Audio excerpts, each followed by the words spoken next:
Rail road সংলগ্ন ফলপট্টির গলি একটি ট্রাক থেকে টাকা নেয়ার দৃশ্য ধরা পড়ল স্টার নিউজের ক্যামেরায়। ভাই কিসের টাকা নিলেন এটা? আমরা কিলো 20-50 টাকা করে দেয়। না গাড়ি বাইর করে দিচ্ছি তো, হ্যাঁ এই জন্য নিয়ে একটা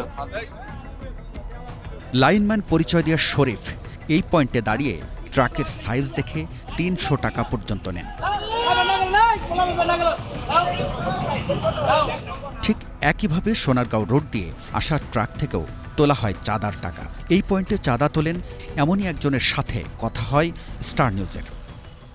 সোনারগাঁও মোড়ে গেলি আর গাড়ি পথে এখন আগের নিয়মে উঠছে, একদিনও বাদ দেয়নি। হাসিনা যেদিনকে সেদিনও বাদ দেয়নি। সাদা ভাদা নাম হলো ডিব্বা খরচ 200।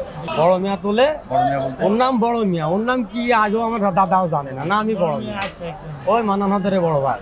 আমি লি বা যে গাড়ি লাগাই লি বড় মিয়ার কাছে আধা ঘন্টা পরে জমা দেওয়া লাগে। মাল অল্প মাল নামাইলেও মনে করেন যে 1000 এখানে, আর ফুল গাড়ি মাল নামাইলে মনে করেন যে 3000, 2000, 2500।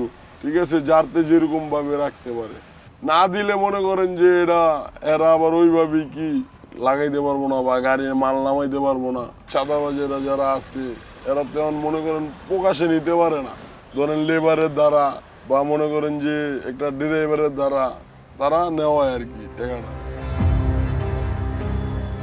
লাইনম্যান, ডিব্বা খরচ, বাজারের পণ্য আনা, এভাবে কয়েক ধাপে আদায় হয় বিভিন্ন অঙ্কের চাঁদা। 250 ট্রাকের হিসাব ধরলে প্রতি রাতে শুধু এই খাত থেকেই আসে 7 থেকে 8 লাখ টাকা। তবে এই চাঁদা ট্রাকেই সীমাবদ্ধ নেই।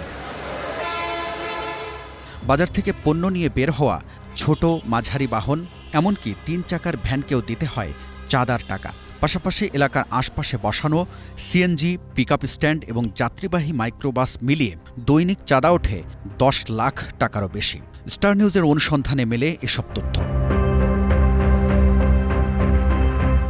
এবার কারওয়ান বাজার ঘিরে চাঁদাবাজির হিসাব মেলাতে চায়। সড়ক, ফুটপাথে অন্তত 30 লাখ টাকা, মাছ বাজারে 20 লাখ, পরিবহন সেক্টরে 20 লাখ এবং কিচেন মার্কেটে অন্তত 15 লাখ টাকা।